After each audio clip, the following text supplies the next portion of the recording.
எங்கள் நேசிக்க நல்ல தப்பு இதை வயலில் நடி சொல்லிக்கிறோம். இந்த வயலில் ஆடுறேன் இந்த வார்த்தையை நாட்டில் கொடுக்குறேன். ஏன் என்னோடு என்ன பேசுறது சித்தமாக இருக்கிறீங்களோ அதை நீங்கள் பேசுறதுனால இருக்கக்கூட பிரஸ்தாவனவரை நீங்கள் மறைத்து இடைப்படுங்க. உங்கள் வாழ்க்கையில் அது பிரயோஜனமாக இருக்கும்படியாக பாராட்டுங்கள்.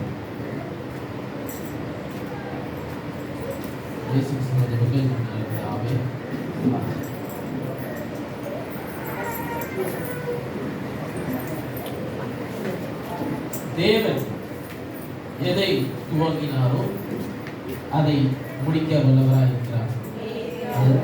அதை குறித்து தான் நம்ம 2-3 வாரமாக பார்த்துட்டு வருகிறோம். இல்லையா? தேவன் எதை துவங்குகிறாரோ அதை என்ன பண்ணுவார்? முடிக்க அவர் வல்லவராய் இருக்கிறார். ரோமர் 8ஆம் அதிகாரம் 32ஆம் வசனத்திலிருந்து 32 34 வரைக்கும். ரோமர் 8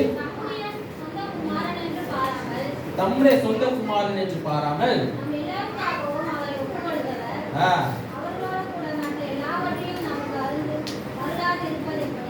நமக்கு அருளாதிருப்பது எப்படி? தேவன் தெரிந்து கொண்டவர்கள் மேல் குற்றம் சாட்டுகிறவன் யார்? தேவனே அவர்களை நீதிமான்களாக்குகிறவர். ஆக்கினைக்குள்ளாக தீர்க்கிறவன் யார்? கிறிஸ்துவே மரித்தவர், அவரே எழுந்திருக்கிறவர், அவரே தேவனுடைய வலது பாசத்திலும் இருக்கிறவர், நமக்காக வேண்டுதல் செய்கிறவரும் அவரே. ஹல்லேலூயா, ஹல்லேலூயா. தம்முடைய சொந்த குமாரன் பாராமல் நம்ம எல்லாருக்காகவும் அவரை ஒப்பு கொடுத்தவர். பார்க்க கவனிக்கணும். தன்னுடைய சொந்த குமாரன் பார்க்கவே இல்லை, ஆனாலும் நமக்காக அவர் என்ன பண்ணாரு? தம்மை ஒப்பு கொடுத்தவர். அவரோடு கூட மற்ற எல்லாவற்றையும் நமக்கு அருளாதிருப்பது எப்படி? இந்த கேள்வி நமக்கு நம்ம உள்ளத்துல ஒவ்வொருத்தரும் கேட்க வேண்டிய கேள்வி. அவர் சொந்த குமாரன் பார்க்கல, இல்லையா? அவர் சொந்த குமாரன் பார்க்கல, ஆனா நமக்காக என்ன பண்ண? அவரை ஜீவ பலியாக ஒப்பு கொடுத்தார். இல்லையா? இந்த கிறிஸ்துமஸ் காலங்கள் ஒரு பிறப்பின் நற்செய்தியாகவும் அவர் பிறப்போட அர்த்தத்தையும் நம்ம என்ன பண்ண அறியறதுக்கு அவசியமா இருக்கிறது. இல்லையா? அவர் பிறப்பு எல்லாவற்றையும் மாற்றிக்கிறது, காலங்களை மாற்றிச்சு. அதன் அடிப்படையாக தான் என்ன பண்ண நம்முடைய காலங்களே ஆரம்பித்தது. கிறிஸ்துவுக்கு முன்னும் கிறிஸ்துவுக்கு பின்னாக மாறிச்சு, இல்லையா? இதுனங்க அவர் இல்லாம வேற நம்ம காலங்களே இல்ல. அந்த மாதிரி நிலைமைக்கு மாறிடுச்சு. கேலண்டரே இல்லைன்னு அர்த்தம். நம்ம கேலண்டரே ஆர்டர் இயேசு கிறிஸ்து வச்சுதான் என்ன பண்றாங்க? பில்ட் பண்ணாங்க, அதான் உருவாக்குனாங்க. கர்த்தர் அந்த அளவுக்கு பெரியவரா இருக்கிறார். அல்லேலூயா. அவருக்கு முன்னும் அவருக்கு பின்னும் எல்லாம் நடக்குது.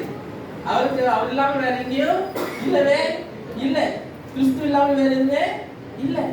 அப்போ ஒப்பு கொடுத்தவர் அவரோட கூட நமக்கு எல்லாவற்றையும் அருளாதிருப்பது எப்படி? மற்ற எல்லாவற்றையும் அப்போ அவரே கொடுத்தாட்டானா எல்லாத்தையும் என்ன பண்ணுவாரு? நீங்க வேண்டுகிறதும் வேண்டாததும் எண்ணுவதும் என்னதுக்கு மேலாகவும் அவர் தான் என்ன பண்ணாரு? நமக்கு கொடுக்க வல்லவராக இருக்கிறார். அல்லேலூயா. கொடுப்பாரா கொடுக்க மாட்டாரா? கண்டிப்பா கொடுப்பாரா இல்லையா? அப்ப எதுக்கு நம்ம வருந்தணும்? நம்ம எதை குறித்தும் எல்லாவற்றையும் நமக்கு தருகிறார். என் தேவன் எல்லாவற்றையும் எனக்கு தருகிறார். அது நம்முடைய அறிக்கையாகவும் மாற வேண்டும். என் தேவன் எல்லாவற்றையும் எனக்கு தருகிறார். நான் ஒண்ணு கேட்டிருப்பேன், ஆனா உள்ளுக்குள்ள ஒரு தேவை இருக்கும், ஒரு ஆசை இருக்கும். இதுதான் நல்லா இருக்குமே ஆசை இருக்கும். ஆனா நம்ம எதிர்பார்த்திருக்கிற காரியம் எதிர்பார்த்திருக்கிற நேரத்தில் நடக்கவே நடக்காது.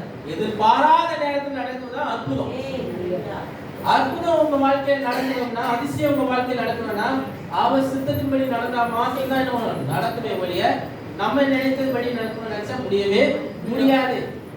நம்ம இஷ்டப்படி நம்ம வாழ்க்கையில எல்லாம் அமையும் நம்ம நினைத்தா அது நடக்கவே நடக்காது. அது நான் எப்பவுமே நான் சொல்லுறேன், டைரக்டா நான் சொல்லுவேன்.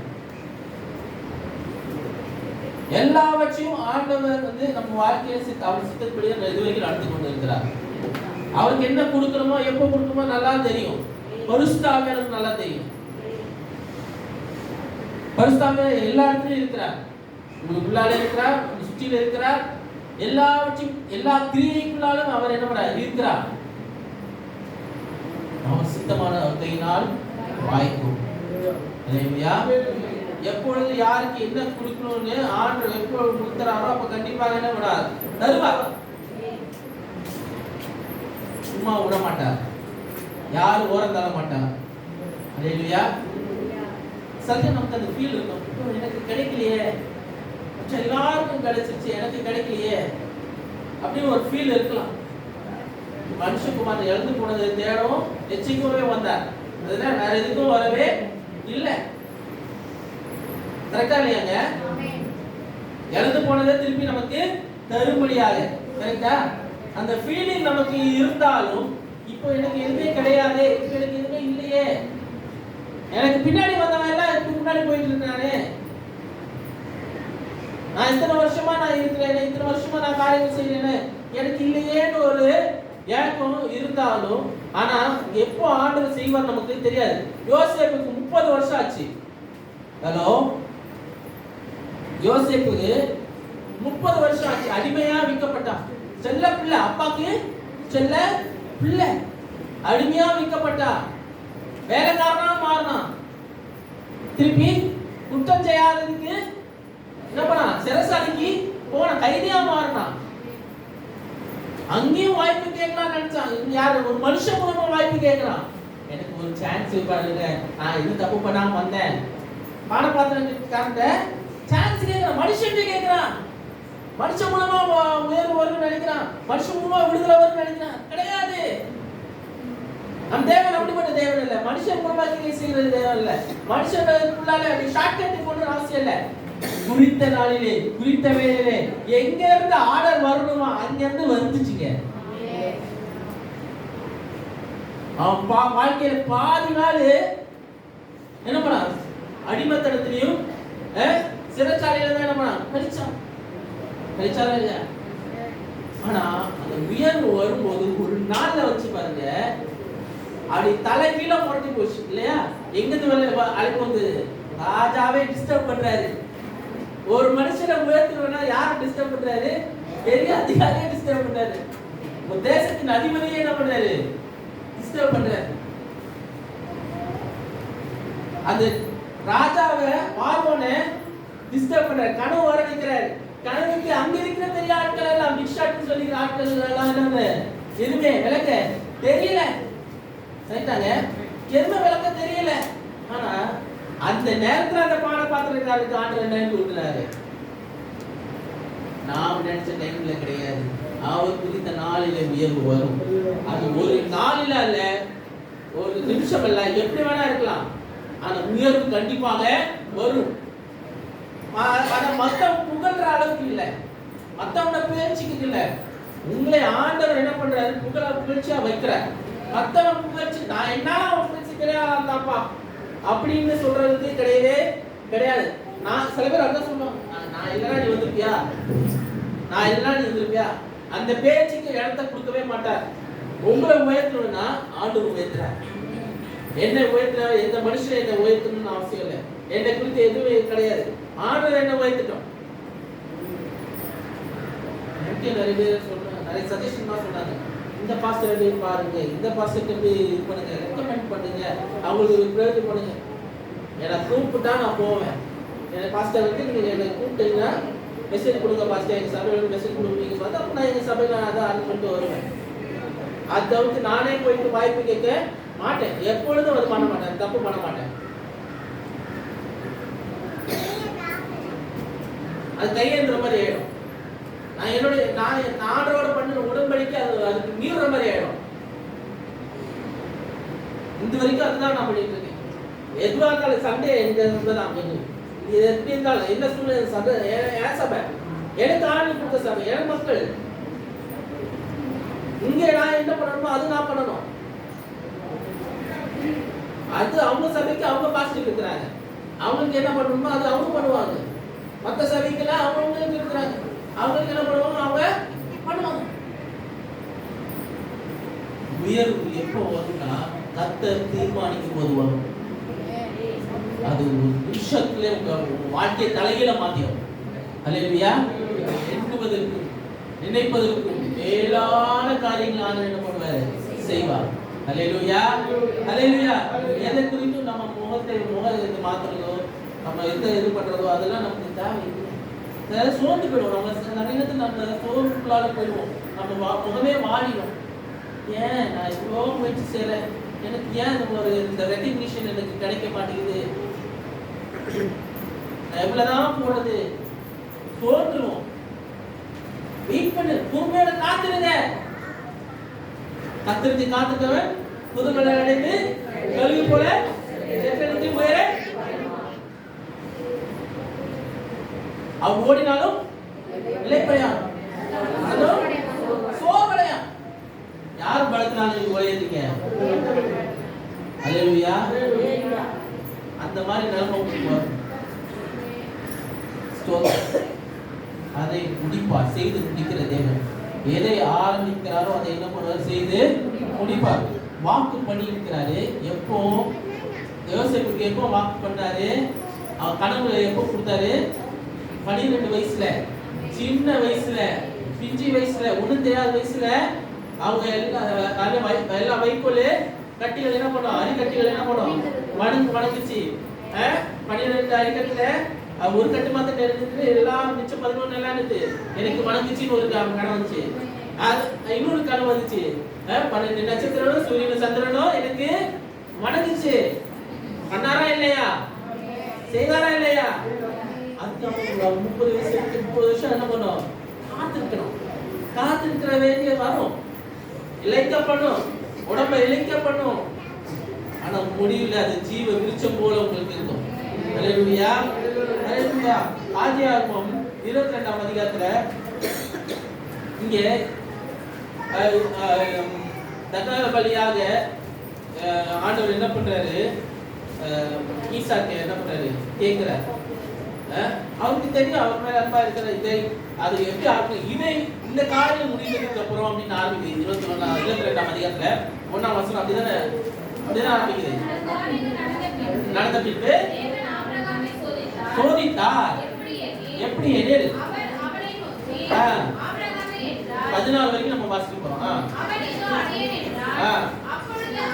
அவர் புத்திரனும் ஏகசுதனும் ஈசாக்கை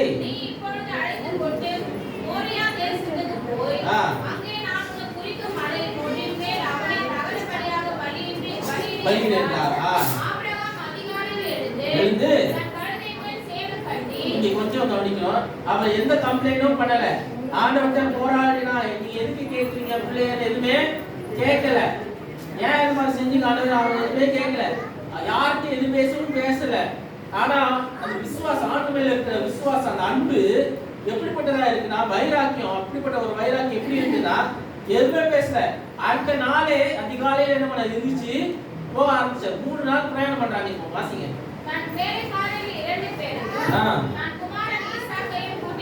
கூட்டிக்கொண்டு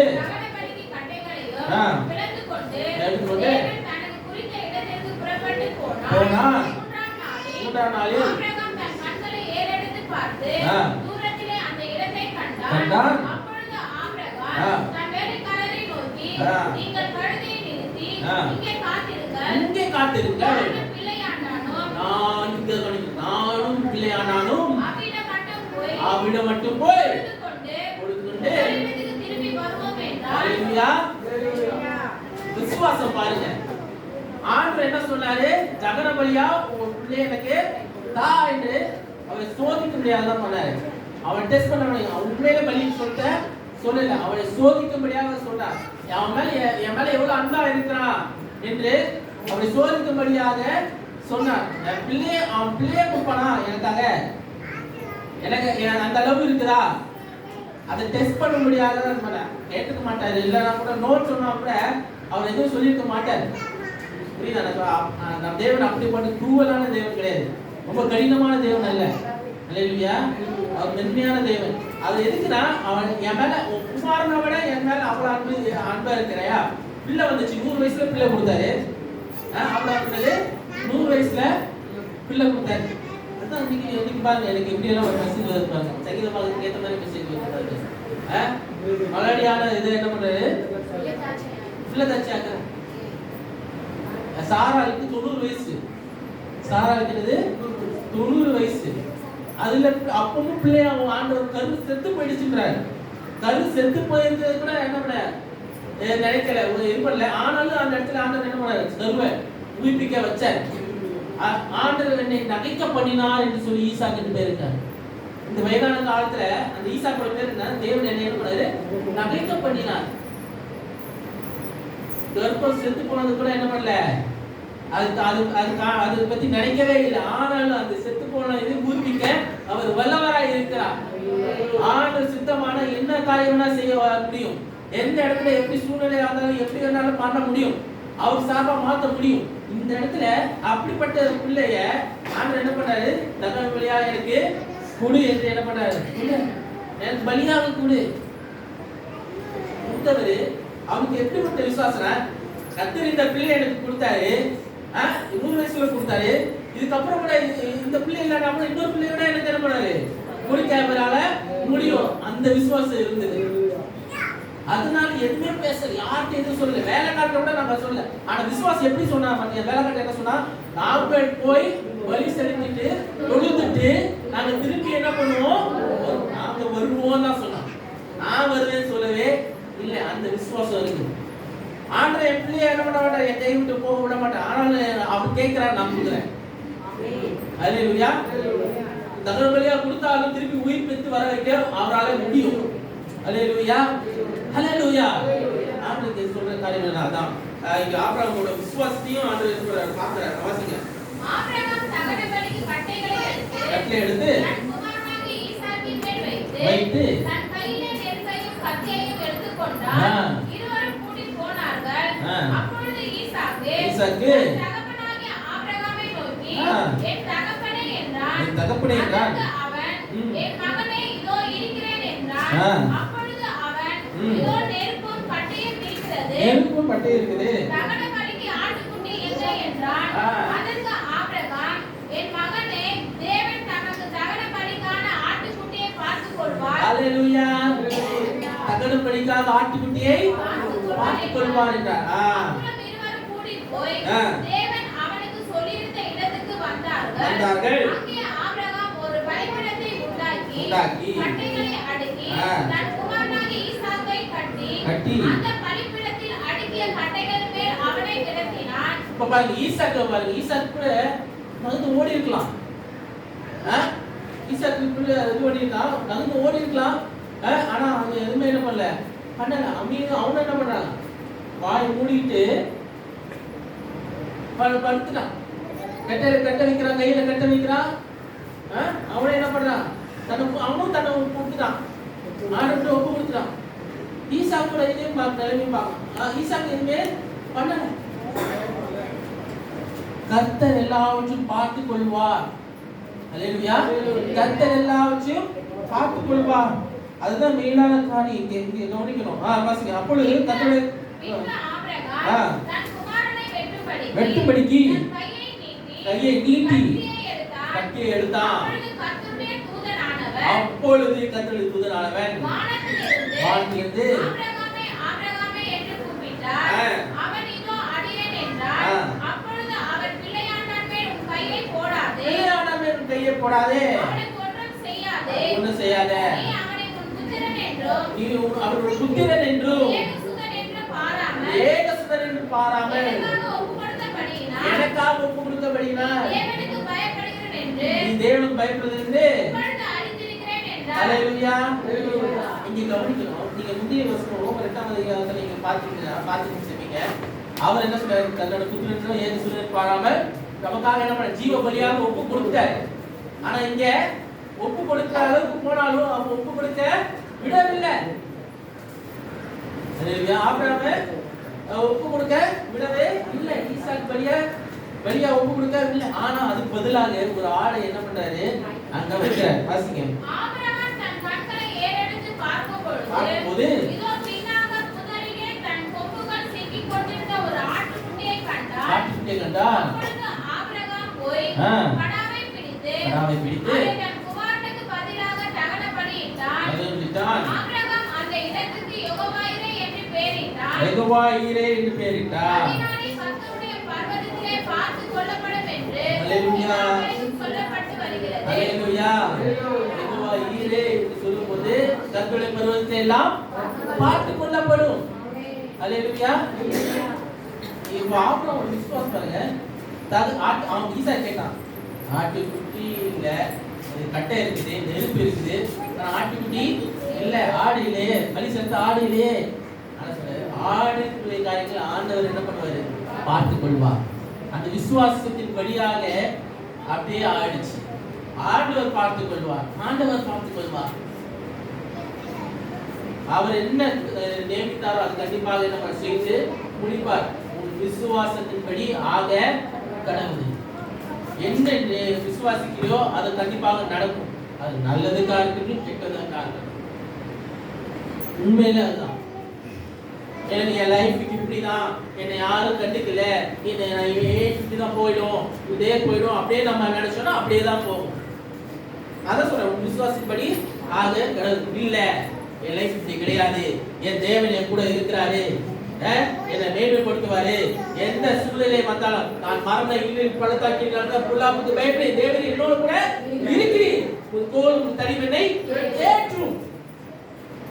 அந்த மாதிரி ஒரு விசுவாசம் இருந்ததுன்னா, ஆபிரகாமுக்கு ஏத்த விசுவாசம் உங்களுக்குள்ளார இருந்ததுன்னா, உயர்த்துவா யெகோவா-ஈரே எல்லாம் பார்த்துக் கொள்வா. ஹalleluya. கர்த்தருடைய பர்வதத்தில் எல்லாம் பார்த்துக் கொள்ளப்படும். உங்களுக்கு யெகோவா-ஈரேவா இருப்பா. ஹalleluya. உங்களுக்கு எல்லாம் பாப்பா. தேவைகளை சந்திக்கிற தேவன் எப்படி இருந்தாலும் தேவையை சந்திப்பார். ஆண்டவர் சொல்ற மலடியை நகைக்கப்படுகிறார், சந்தோஷப்படுத்துகிறார். ஹalleluya. மகிழ்ச்சியாய் அவரை திருப்பி என்ன வீட்டுக்கு திருப்புகிறார், நிரப்புகிறார், எல்லாரும் முன்பாக மேன்மைப்படுத்துகிறார். அவளை தூச்சின இடத்துல அவரை என்ன உயர்த்துகிறார். எத்தனை பேர் தூச்சி இருப்பாங்க, எவ்வளவு காரியங்கள் பேசி இருப்பாங்க, யார் என்னெல்லாம் காரியங்கள் பேசலாம். ஒரு மலடியா இருக்கிறது ரொம்ப கஷ்டம், பிள்ளை இல்லாமல் இருக்க ரொம்ப கஷ்டம். ஆனா ஆண்டு அவங்க என்ன பண்ணாரு, மகிழ்ச்சியா இருக்க முடியாத செய்கிறார். அநேகருக்கு முன்பாக யாரெல்லாம் வெறுத்தாங்களோ, யாரெல்லாம் தூச்சினாங்களோ, யாரெல்லாம் பேசினாங்களோ அவருக்கு முன்பாக அவரை என்ன பண்ணாரு, உயர்த்தி நிற்கிறார், தலை நிமிர செய்கிறார். ஹalleluya. கர்த்தருடைய பர்வதத்தை எல்லாம் பார்த்துக் கொள்ளப்படும். ஹalleluya. அது மாத்திரம் நினைச்சு கொள்ளுங்க, யெகோவா-ஈரே எல்லாவற்றையும் பார்த்துக் கொள்ளுங்க, யெகோவா-ஈரே எல்லாவற்றையும் பார்த்துக் கொள்ளுங்க. என் தேவை எல்லாம் சந்திங்க, என் குறை எல்லாம் நீக்குங்க. நான் எப்பொழுது என் ஜெபத்துல இது சொல்லுவேன், நான் எல்லாரும் ஆசீர்வதிக்கும் போது இதுதான் சொல்றேன், ஒவ்வொருத்தோட தேவையை சந்திங்க, ஒவ்வொரு குறையை நிறைவாக்குங்க, தீங்கு துக்கப்படுத்தாதபடி பார்த்துக் கொள்ளுங்க. அவருடைய வாக்கியம் நன்மையும் இருக்கட்டும், அது பாதுகாப்பு. அது ஆண்டு எனக்கு ஆண்டு என் மூலமா உங்களுக்கு கொடுக்குற பாதுகாப்பு, அதுவே போதும் உங்களுக்கு, அதுவே உங்களை வழிநடத்தும். அதை நீங்க விசுவாசித்தீங்கன்னா, அது உண்மையா ஏற்றுக்கொண்டீங்கன்னா, சும்மா ஜெபிக்கிறோம் அப்படியெல்லாம் கிடையாது. அது நீங்க ஜெபிக்கும் போது அந்த ஜெபத்தை நீங்க உண்மையா நீங்க ஏற்றுக்கிட்டு அந்த பாதுகாப்போட அந்த வாசகம் அந்த நீங்க போவீங்க. குடும்பமா வந்து ஜெபிங்க, ரொம்ப சந்தோஷம். அது மாதிரி பண்றது, குடும்பமா வந்து ஜெபிக்கிறது, அவங்க குடும்பமா ஆசீர்வதிக்கிறது நல்லது, ஆசீர்வதிக்கிறது நல்லது, ஆசீர்வாதத்தை பெற்றுக்கொள்வது நல்லது. எனக்கு அதனால பெரிய இதெல்லாம் ஒரு தண்ணி கொடுத்தா கூட தண்ணி கொடுத்தா கூட அதுவே பெரிய மேன்மையான ஆசீர்வாதம். எனக்காக எதுவுமே நம்ம நீங்க செய்யணும் அவசியம் கிடையாது. தேவனுக்காக செய்யுங்க, ஆண்டுக்காக செய்யுங்க, சபையிலாக செய்யுங்க, அதுக்கேற்ற பலன் நீங்க அடையுங்க. அதுக்கேற்ற பலன் நீங்க ரெட்டிப்பான நீங்க என்ன செய்றீங்களோ அதுக்கு ரெட்டிப்பான மகிமை உங்களுக்கு வரும், ரெட்டிப்பான நன்மை உங்களுக்கு வரும். வந்து நீங்க சாட்சி எழுதுங்க. எனக்கு நான் செய்த, நான் பண்ணேன், ஆண்டவருக்காக செய்த, எனக்கு ஆண்டு நன்மை செய்தா, அதுதான் உண்மையான சாட்சி. உங்களை பார்த்து மற்றவங்க என்ன பண்ணுவாங்க, செய்வாங்க, அவங்களும் நன்மை பெறுவாங்க. அதை விட பெரிய சாட்சி வேற எதுவுமே கிடையாது.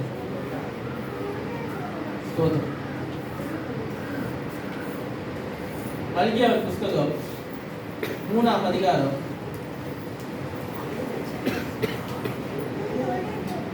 17ஆம் வசனத்தை வாசிங்க. மல்கியா 3:17. என் சம்பத்தை நான் சேர்க்கும் நாளிலே அவர்கள் என்னுடையவர்களாய் இருப்பார்கள் என்று சேனைகளின் கர்த்தர் சொல்லுகிறார்.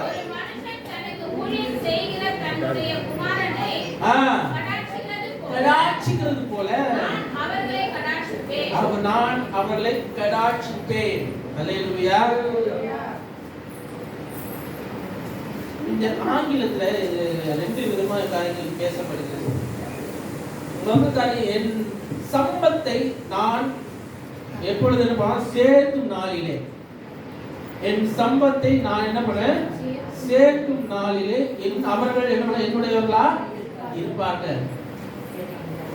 அந்த சம்பத்து என்று சொல்லும்போது ஆங்கிலத்துல my treasured possession, என்னது my treasured possession அப்படின்னா என்னுடைய உரிமை. நம்ம அவருடைய உரிமையா மாறுறோமா? அல்லேலூயா. அந்த சம்பத்து என்று சொல்லும்போது நாம் அவருடைய உடைமையாய் மாறுகிறோம், சொந்தமான பொருளாய் மாறுகிறோம். அல்லேலூயா. நாம் தேவனுடைய சொந்த பொருளா மாறுகிறோம், சொந்தமா மாறுகிறோம். சொந்தம் என்று சொல்லும்போது treasured possession, விலையேற பெற்றவர்களா மாறுகிறோம். ஒரு தங்கமோ இல்லை இதுவோ ஒரு இது இருந்ததுன்னா, ஒரு நகையோ அவங்களுக்கு பிடிச்சமான ஒரு காரியம் கொடுத்தாங்கன்னா அதை நம்ம என்ன பண்ணுவோம், பத்திரமா பார்க்க சொல்லுவோம் இல்லையா? அது எது யாரும் தொட விட மாட்டோம், கரெக்டா இல்லையா? அதுதான் உண்மையான ட்ரெஷர் பொசிஷன். அப்படிதான் ஆண்டவர் நம்மளை என்ன பண்ணாரு, சேர்த்து வைக்கிறார். சம்பத்து என்று சொல்லும்போது அதான் வேல்யூபிளான யாரையும் தொடவே விட மாட்டார், முக்கியமா பிசாசை தொடவே விட மாட்டார். நம் தேவன் அப்படிப்பட்ட தேவன், உங்களை அப்படிதான் வச்சிருக்கேன்ற. அல்லேலூயா. அதை என் சம்பத்தை சேர்க்கும் நாளிலே எனக்கா ஒரு மனுஷன் எனக்கா ஊழியம் செஞ்சானா அவனை என்ன பண்ண கடாய்ச்சி பேசுற. அந்த கடாய்ச்சிக்கிறது சொல்லும்போது அவனை என்ன பண்ண தற்காப்பேன். கடாய்ச்சிக்கிறது ஆங்கிலத்துல தற்காப்பேன், ஸ்பேர். அவனை என்ன பண்ண காப்பேன், முழுமையான பாதுகாப்பு அவனுக்கு உண்டு. அல்லேலூயா. ஒரு பிள்ளைய தகப்பன் ஒரு பிள்ளையை கடாய்ச்சிக்கிறது போல நான் என்ன பண்ண அவன் கடாய்ச்சி பேசுறேன். அப்படி நான் பண்ணுவேன், அப்படி நான் எனக்கு சொந்தமா மாற்றிக்கொள்வேன், என்னோட ட்ரெஷர்ட் பொசிஷனா மாற்றிக்கொள்வேன். என்னோட உரிமை, என்னோட உடைமை, சரியான வார்த்தை உடைமை. அவன் என்னக்குரியவன், யாரும் அதை தொடவே அவனை தொடவே முடியாது. நீங்களும் நானும் அப்படிப்பட்டவர்களா இருக்கிறோம் ஆண்டவருக்கு. அல்லேலூயா. நம்ம அவர் கருத்துல இருக்கிற உண்மையான உரிமையை உடைமையாய் மாறும் போது வேல்யூபிளான ஒரு ஐட்டம், ஒரு தங்கமோ ஒரு முத்தோ அழகான விலையேறப்பெற்ற ஒரு காரியம் ஒருத்தர் கையில கிடைச்சதுன்னா யாரையும் என்ன பண்ண மாட்டோம், தொட மாட்டோம், தொடச்சிக்கிட்டே இருப்போம். தூசி பட கூட என்ன பண்ண மாட்டோம், விட மாட்டோம். இன்னொன்னு நான் சொல்றேன், அது எக்ஸ்ட்ராவை நான் சொல்றேன். நம்ம பைபிள் இருக்குல்ல, இதுதான் நம்முடைய வேல்யூபிளான உடைமை. நம்ம உடைமையா இருக்க வேண்டும். ஒவ்வொரு கையில கொடுக்கப்பட்டிருக்கிற வெளியேறப்பட்ட ஒரு புத்தகமா இருக்குது, வெளியேறப்பட்ட ஒரு கருவியா இருக்குது, அது ஒரு உடைமையா இருக்குது. அது தூசிப்படா, ஆனா தூசிப்பட்டு தொடர்ந்து வாரம் சில பேர் என்ன பண்ணுவாங்க, திறக்கவே மாட்டாங்க. வாரம் என்ன பண்ணுவாங்க, தூசி தட்டிட்டு கற்களை கை வச்சுட்டு என்ன பண்ணுவாங்க, கொண்டு பகவத்தியா வந்துட்டு பயபக்தியா மூணு மாதிரியே வந்துட்டு மூணு மாதிரியே கொண்டு போவாங்க. அந்த மாதிரி நீங்க இல்லை, நீங்க இருக்க மாட்டீங்க. ஆனா சொல்றேன், வாரம் முழுசும் அப்படியே மூளையில கிடக்கும், எங்கேயாவது தூசி படிஞ்சு அழுக்கி பிடிச்சி கிடக்கும். அப்புறம் தட்டி பிடிச்சி தட்டிட்டு கொண்டு வருவாங்க. நல்லா ஞாபகம் இருக்குது. பிரகாஷ் தான் நினைக்கிறேன், அந்த இதில் கேபரில் ஸ்பிட் பண்ணிருக்கும்போது பரலோகத்தில் போகும்போது எல்லாம் ஒவ்வொருத்தராக வந்துட்டு இருந்தாங்க. ஒவ்வொருத்தராக வரும்போது அவன் தேவதூதன் தேவகும்போது அதாவது கீர்த்தியை யாரோ வந்து ரைட்டு எடுத்துட்டு வருவாங்க. இந்த பேர் வாசிக்கிறேன் யாரும் வந்து அப்படி இல்லை சாலமோன் நினைக்கிறேன். சாலமோன் தான் இருப்பாங்க. அவர் ஆண்டவராக பிரகாஷ் இருப்பான். சாலமோன் வந்து தேவதூதனாக இருப்பான். இன்னொரு பக்கம் சாத்தான் வந்து அருண் நினைக்கிறேன், அருண் சாத்தான் நினைக்கிறேன் வந்து இது பண்ணுவான். பத்து என்ன பண்ணுவான், அந்த மாதிரி பேச போட்டு அவர் வந்துட்டான். அது சாலம் வந்து மயம் மாதிரி மேக்கப் போட்டு வந்து அது எல்லா மாதிரி பவுடர் தண்ணிவான். ரைட்டில் அது டப்பு டப்பு புகை திருச்சி பறக்கும். அப்போ நல்லா யூஸ் பண்ணியிருக்கீங்க போல, எனக்கு புத்த புதுசாக இருக்குது. அது எனக்கு நல்லா இப்போ ஞாபகம் தான் சொல்கிறேன். அப்படிதான் சில பேருக்கு என்ன பண்ணுவாங்க, பரவாயில்ல இங்கே நம்ம தூசி தட்டினா ஆண்டு என்ன பண்ணுவாங்க, நீ என்ன பண்ணிருக்கிற, என்ன பார்த்த, என்ன விதைச்ச, படிச்சியா, செஞ்சியா, காலையில் என்ன பண்ண கேள்வி கேட்பார். அம்மா அவருக்கு வெளியேற பெற்ற ஒரு பொசிஷனா மாறுமே, உடமையா மாறுகிறோமே, யாரும் தொடாத எந்த சத்ருவும் நம்ம அணுக விட மாட்டேன்றாரு. அவர் கையில நம்ம போயிட்டோம்னா எந்த சத்ருவாலையும் நம்ம தொட முடியாது. என் தேவன் எனக்காக எனக்கு பக்கம் இருந்தால் எனக்கு எதிராக இருப்பவன் யார்? எனக்கு விரோதமா யார் நிற்க முடியாது. நீங்கள் அந்த காலத்தில் இருக்க எடுக்கப்பட்ட ஒரு பொக்கிஷமா இருக்கிறீங்க. ஒளிப்பிடத்தில் இருக்கிற புதையலை போல அவர் என்ன வைத்திருக்கிறார். அதன் அடிப்படையில தான் நம்ம விக்டோரி சபை கட்டப்பட்டது. அது மறந்துடாதீங்க. நீங்கள் எல்லாரும் அவர் பார்வைக்கு விலையேற பெற்றவர்களா இருக்கீங்க. எல்லாரும் ஸ்பெஷல் தான்.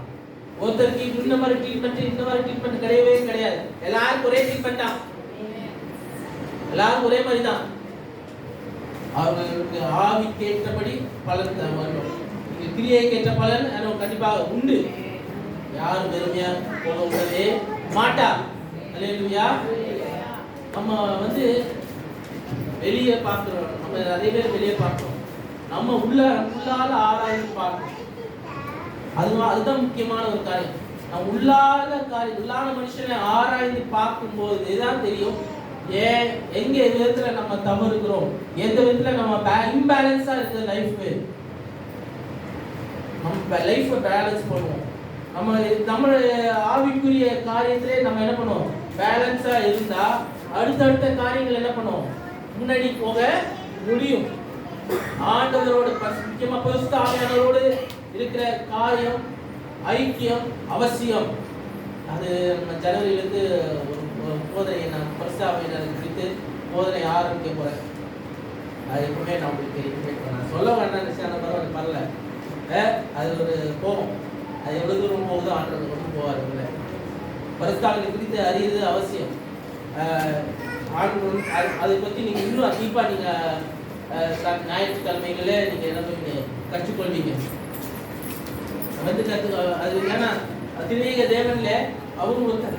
அப்படிப்பட்ட காரியங்கள் நம்ம புரிஞ்சு கொள்றது அவசியம். நம்ம வாழ்க்கையில அபியாசப்படுத்த அவசியம். சங்கீத யோவா 3:16 தான் சொல்ல, தேவன் ஒரே பேரான குமாரனை விசுவாசிக்கிறவனை கெட்டு போகாமல் நித்திய ஜீவனை அடையப்படுகிறவன் தந்தவழி சுலபாய் நம்ம நித்திய ஜீவன் அடையணும். அது மாத்திரம் தான் கோலா இருக்கணும். வேற எதுவுமே நமக்கு தேவை முக்கியம் கிடையாது. அல்லேலூயா. நம்ம வாழ்க்கையில வேற எதுவுமே முக்கியம் கிடையாது. எல்லாருக்கும் பரலோகம் போகணும், கரெக்டா? அதுக்காக தானே வந்துருக்கோம். அதுக்காக தானே ஆண்டு, அதுக்காக தானே உங்களை இது பண்றோம். எல்லாரும் எல்லாரும் பரலோகம் போகணும். அது மாதிரி செய்யணும். அதுக்காக மாதிரி ஓடும். வேற எதுக்கும் தேவையில்லை. வேற எதுக்கும் காரியங்கள் தேவை நமக்கு பிரச்சனை கிடையாது, முக்கியம் கிடையாது. நான் அங்க போறேன், எனக்கு அங்க பெரிய காரியம் எனக்கு வைப்படி இருக்குது. இங்க இருந்து அதுக்கேற்ற மாதிரி மேன்மை வைப்பாரு.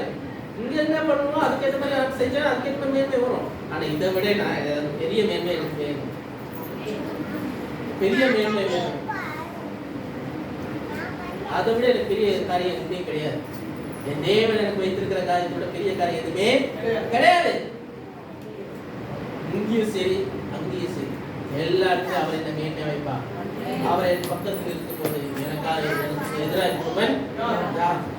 கடைசியாக ரோமர் 5ஆம் அதிகாரம் 6 லிருந்து 10 வரைக்கும் வாசிப்போம்.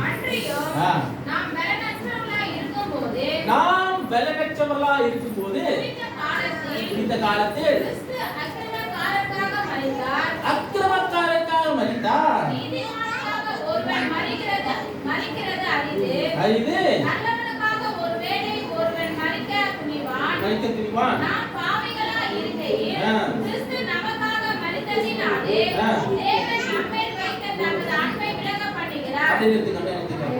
நம்ம கவனிக்கலாம் 6ஆம் வசனத்தை கவனிச்சா தெரியும். அன்றியும் நாம் பலனற்றவர்களா இருக்கும் போதே கவனிக்கலாம்.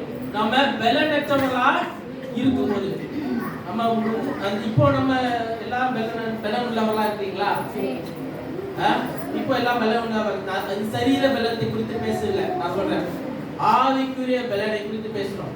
இப்பவும் நிறைய நேரத்துல நான் ஆவியில உணர்றதுனால நான் சொல்றேன், ஆவியில உணர்த்தப்படுறதுனால சொல்றேன். நிறைய வாட்டி நான் பார்க்கணும் இன்பேலன்ஸ் நிறைய பேருக்கு இருக்கு. நான் வெளிப்படையா உங்களுக்கு சொல்றேன், நம்ம சபையில இருக்க அநேக பேருக்கு இன்னும் சரியான நிலையில ஆவிக்குரிய நிலையில இல்ல. நீங்கள் உள்ளே ஆராய்ந்து பாருங்க. பலவீனம் படுறோம், நிறைய இடத்துல ஆவிக்குரிய பலவீனம் படுறீங்க. திரும்பி ஆவியானோட கனெக்ட் ஆகும். அதிகமா நீங்க எவ்வளவு ஆவியான பிரசாவியனோட கனெக்ட் ஆகுறீங்களோ அவ்வளவு இன்னும் அதிகமாய் கிருபைகள் பெருகும், ஆசீர்வாதங்கள் பெருகும், நினைத்தவளது மேன்மை வரும். அல்லேலூயா. குறித்த காலத்திலே கிறிஸ்து அக்கிரமத்துக்காக என்ன பண்ணாரு? மரித்தார். எப்போ? குறித்த காலத்திலே. கவனிக்கணும், குறித்த காலத்திலே கிறிஸ்து அக்கிரமக்காரருக்காக மரித்தார். நல்லவனுக்காக மரிக்கல, அக்கிரமக்காரர் என்ன பண்ணாரு? மரித்தார். நீதிமானுக்காக ஒருவன் மரிக்கிறது அரிது. இல்லையா? நீதிமானுக்காக மரிக்கிறவன் அரிது. நல்லவனுக்காக ஒருவேளை ஒருவன் என்ன பண்ணலாம்? மரிக்க துணிவான்,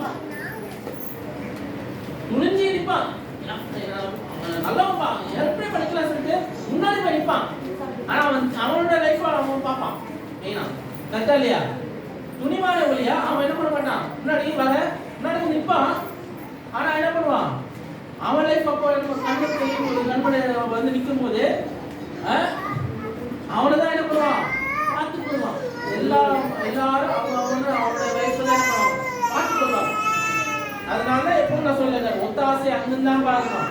எந்த மனுஷனையும் நம்ம வீடு சொந்தங்கள் எல்லாம் எப்போ சொந்தங்களா அப்பப்போ ஃபங்க்ஷனுக்கோ இல்லைன்னா வேற ஏதாவது காரியங்களுக்கோ காரியம் ஆகிறதுக்கோ அதுக்கு மட்டும்தான் என்ன பண்ணுவாங்க சொந்தங்கள். வேற எதுக்கு சொந்தங்கள் கிடையாது. சொந்தங்கள்லாம் அப்படிதான். ஏன்னா அவங்க குடும்பம் பெருசா இருக்குது. அவங்க குடும்பத்தை பார்த்துக்கிறதுக்கே அவங்களுக்கு முடிய மாட்டேங்குது. அதுக்கு முன்னாடியே நம்ம அவங்க தலைமை வச்சுட்டா அது ஒரு நாள் பார்ப்பாங்க, 2 நாள் பார்ப்பாங்க, 3 நாள் வேணா அது என்னது இந்த மாதிரி வெளியே போப்பாங்க, வீட்டுக்கு போக பண்றோம். ரைட்டா இல்லையா? ஒருத்தர் வீட்டுல ஒரு நாள், ஒரு நாள் வீட்டுல ஒரு நாள் இருக்கலாம், 2 நாள் இருக்கலாம். அந்த தவிர்த்து மேல இருக்கவே முடியாது. அதுக்கப்புறம் அவங்க பாடு பிரச்சனை வேற மாதிரி ஆயிடும். ஸோ அதனால நம்ம ஆண்டு நித்திய வீட்டுல அது எப்பவும் இருப்போம். ஆனா இங்க நம்ம காரியங்கள், நமக்குள்ள காரியங்கள் நம்ம பார்த்துக்கிறதே பெரிய விஷயம். அதாவது நீதிமானுக்காக ஒருவன் நம்ம மரிக்கிறது அரிது, நல்லவனுக்காக ஒருவேளை ஒருவன் மரிக்க துணிவான். நாம் பாவிகளா இருக்கிற கிறிஸ்து நமக்காக மரித்ததினாலே தேவன் நம்மை வைத்த தமது அன்பை விளங்க பண்ணினார். அல்லேலூயா, அல்லேலூயா. பெரிய ஒரு காரியம் இல்ல. நாம் பாவிகளா இருக்கிற கிறிஸ்து நமக்காக மரித்ததினாலே தேவன் நம்மை வைத்த அன்பை விளங்க பண்ணினார். இப்படி நாம் அவருடைய இரத்தத்தினாலே நீதிமான்களாக்கப்பட்டிருக்க கோபாக்கினைக்கு நீங்களாக அவராலே நாம் ரட்சிக்கப்படுவது அதிக நிச்சயமாமே. அல்லேலூயா, அல்லேலூயா. கோபாக்கினைக்கு நம்ம தப்பி இருக்கிறோம். தேவனுடைய கோபாக்கினைக்கு நம்ம தப்பி இருக்கிறோம். பழைய ஏற்பாடு காலங்களிலே தப்பு செஞ்சா ஒரு மரணம் தான். தப்பு செஞ்சா தண்டனை உடனே உண்டு. ஆனா இப்பொழுது கிருபையாய் நமக்காக இருக்கிறார்னா அவர் ரத்தத்தினாலே வந்த கிருபை. ஆண்டவராகிய இயேசு கிறிஸ்து ரத்தத்தினாலே நமக்கு வந்த கிருபை. அது நம்ம என்ன பண்ணணும்? வீணாய் நாம நினைக்க கூடாது. நாம் தேவனுடைய சத்துருக்களாய் இருக்கையில் அவருடைய குமாரனின் மரணத்தினாலே அவருடைய ஒப்புரவாக்கப்பட்ட பின் நாம் அவருடைய ஜீவனாலே ரட்சிக்கப்படுவது அதிக நிச்சயமாகும். அல்லேலூயா. அவர் மரித்தது மாத்திரமில்லை, அவர் உயிர்த்தெழுந்தார். அவர் ஜீவன் நமக்காக கொடுக்கிறார். நமக்குள்ளார அந்த புதிய ஜீவனை நமக்கு என்ன பண்றாரு? தந்திருக்கிறார். ஒப்புரவாக்கப்பட்டதுக்கு பின் நமக்கு ஒரு ஜீவன், புதிய ஜீவனை நமக்கு தந்திருக்கிறார். அல்லேலூயா. அது என்ன பண்ண? அது ரட்சிப்பின் மூலமாக என்ன பண்ண? நமக்கு அதிக நிச்சயமாய் நமக்கு என்ன பண்ண? தந்திருக்கிறார். அதுக்கு தடை எதுவுமே கிடையாது. அந்த ரத்தத்தினால் பண்ண உடன்படிக்கை. அல்லேலூயா. ஆண்டவராகிய இயேசு கிறிஸ்துவின் ரத்தத்தால் பண்ண உடன்படிக்கை அது என்ன பண்ணாது? மாறவே முடியாது. ரத்தத்துல பண்ண காரியம் மாறவே முடியாது. மாஃபியால கும்பல் எல்லாம் உள்ள போகணும்னா ரத்தத்தை வச்சுதான் என்ன பண்ணும்? உள்ள போகணும். எத்தனை ஆட்கள் நிறைய சாட்சி ஆட்களாக தெரியும். எங்க அப்பா அவர் மூலமா தான் ரசிக்கப்பட்டாரு. அவர் மூலமா வீட்டோட வச்சுக்குள்ள போனோம். அவர் என்ன பண்ணாரு? மாஃபியா கும்பல் இருந்து வெளியே வந்தவர் தான். கொலை பண்ணியிருந்தாரு. ஜெயில இருக்கும்போது அங்கே வேதத்தை படிச்சு ஆண்டு மூலம் ஒருத்தர் மூலமா ரசிக்கப்பட்டு அப்படிதான் ஆண்டு ஊழியத்தை வெளியே வர்றானா. வெளியே வந்த உடனே எல்லாம் சுத்தி ரவுண்ட் அடிச்சுட்டாங்க. வெளியே வந்த உடனே எல்லாம் ரவுண்ட் அடிச்சுட்டாங்க. இப்ப வேற எதுவும் சொல்ல, நானு ஆண்டுக்கான ஊழியம் செய்ய போறேன். யாரும் உயிரோடு விட மாட்டாங்க. வெளியே வந்தாங்கன்னா மரணம் தான். செத்துதான் வெளியே வரணும். ஆனா அந்த ஆண்டு வந்து என்ன பண்ணாரு? நான் ஊழியம் செய்ய போறேன், ஆண்டுக்காக ஊழியம் செய்ய போறேன், நான் ஆண்டுக்காக நிக்க போறேன் அப்படின்னு சொல்லிட்டு கண்ணை மூடிட்டு நின்னாராம். கண்ணு மூடிட்டு நின்னா சுடுவாங்க நினைச்சிட்டு இருந்தாராம். அப்படியே திருச்சி பார்த்தாங்க, காணும். வந்தவங்க அப்படியே போயிட்டாங்க. பெரிய காரியம், பெரிய காரியம். அவரு எங்க அப்பா லண்டன் தெருவில் உட்கார்ந்துட்டு பார்த்துட்டு அவரு இது பண்ணி அப்படிதான் இந்த சபை உருவாச்சு. ரத்தத்தால தான் இந்த சபை உருவாச்சு. கவனிக்கணும். ரத்தத்தால தான் சபை உருவாச்சு. சும்மா சாதாரணமா எதையும் அசைக்க முடியாது, சாதாரண பிரித்து போட முடியாது. கிறிஸ்துவால கட்டப்பட்ட சபை, கிறிஸ்துவின் நிமித்தமாக கட்டப்பட்ட சபை, உங்களுக்காக கட்டப்பட்ட சபை. ஒரு தனி மனுஷனுக்காக இல்ல, யாருக்காகவும் கிடையாது. நமக்கு நன்மை வேணுமா வந்து ஆராய்ச்சி போவோம், நம்ம வாழ்வோம். எல்லாரும் சுகமா இருந்தா ஆண்டு சொல்றாரு. நல்லா நாசமா போக சொல்லவே இல்லை. நல்லா சந்தோஷமா இருக்கு. இந்த வருஷம் வாக்குத்தத்துக்கு பொழுது சந்தோஷமா இருக்குன்னு தான் சொல்றாரு. உங்கள் சந்தோஷத்தை கெடுக்கிறதுக்கு நீங்க தான் போய் போலியே, வேற யாரும் வர மாட்டாங்க. வேற எல்லா வன்மைகள் பொறாமையில இருந்து ஆண்டவர் உங்களை என்ன பண்ண விலகி பாதுகாக்கிறேன்ற. உங்களுக்கு நீங்க சந்தோஷமா வாழ்றதுக்கு நீங்களா தடை இருப்பீங்க வழியா, வேற யாரும் தடையே கிடையாது. உங்களுக்கு நீங்க தான் இனிமேல் தடை. கூடாரத்தின் இடத்தை விசாலமாக்கு, வாசம் தெரியல் விரிவடைக்கும், தடை செய்யாதே அப்படின்றார். அப்ப எதை யார் சொல்றாரு? உங்களை தான் சொல்றாரு. முளைகளை உறுதிப்படுத்து. காரணம் இருக்குன்னா நம்ம தான் நம்மளோட வளர்ச்சிக்கு தடையா மாறுகிறோம் சில நேரத்துல. இப்போ ஆண்டுக்குள்ள வந்துட்டோம்னா நம்ம வளர்ச்சிக்கு யார் தடையா இருக்கிறோம்? நம்ம தான் இருக்கிறோம். வெளியே வேற யாரும் கிடையாது. வெளியில இருந்து எல்லா பாதுகாப்பு ஆர்டர் கொடுக்குறாரு உங்களுக்கு. அல்லேலூயா. எல்லா காரியங்கள், எல்லா தீய காரியங்கள்ல இருந்து விலக்கி முக்கியமா சத்துருக்கிட்ட இருந்து விலக்கி பாதுகாக்கிறார். பிசாசுல இருந்து விலக்கி பாதுகாக்கிறார். அந்த ரோகாதிபதிகளை விலக்கி பாதுகாக்கிறார். உங்க வளர்ச்சிக்கு தடை வேற யாரும் இல்லை, நீங்க மட்டும்தான். இப்போ நீங்க புரிஞ்சுக்கோங்க. வீட்டுல போய் தியானிங்க. வீட்டுல போய் காரியங்கள் உங்களை நீங்க ஆராய்ந்து பாருங்க. உங்களோட நிலைமையை நீங்க ஆராய்ந்து பாருங்க. ஆவிக்குரிய நிலைமையில நீங்க எப்படி இருக்கிறீங்க? நிலையான இருக்கிறீங்களா? ஈக்குவல் ஸ்டாண்டர்ட்ல இருக்கீங்களா? இல்ல மேலும் கீழமா இருக்கிறீங்களா? இப்படி அப்படி இருக்கிறீங்களா? ஆனா நான் என்ன பண்ணணும்? ஸ்திரப்படுத்தணும் ஆண்டவரே. என்ன நான் பலப்படுத்தணும் ஆண்டவரே. நான் லெவலா இருந்தாதான் நான் மேலையா போக முடியும் ஆண்டவரே. நான் லெவல் இல்லாம இருந்தேன்னா ஒரு வீட்டோட கட்டிடமே லெவலா இருந்தாதான் பார்க்க அழகா இருக்கும். ஒண்ணு கீழே ஒண்ணு மேல இருந்தா என்ன ஆகும்? அசிங்கமா இருக்கும். பேஸ் அஸ்திபாரம் போடணும்னா என்ன பண்ணணும்?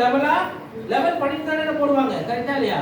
ஒரு வீட்டோட அஸ்திபாரம் போடணும்னா லெவல் பண்ணிட்டு தான் என்ன பண்ணுவாங்க, போடுவாங்க.